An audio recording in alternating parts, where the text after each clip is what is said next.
What I believe happens to us when we die is best explained by looking at what I believe happens to us when we live and when we begin life.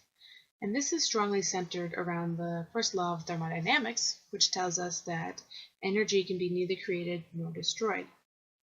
And it is through this law that I've come to believe that the energy that gives us life, the energy that gives us essentially a spirit, once belonged to entities for millions of years before us, and will then belong to entities for millions of years after us.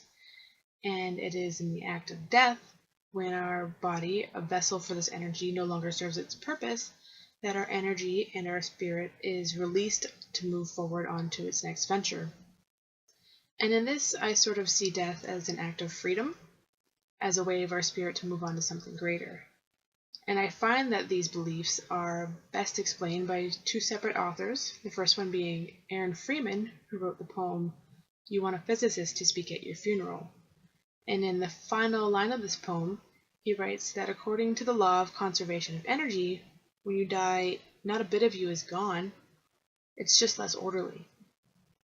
And the philosopher Khalil Gibran once wrote on death, "For what is it to die but to stand naked in the wind and melt into the sun? And what is it to cease breathing, but to free your breath from its restless tide, so that it may rise and expand and seek God unencumbered?"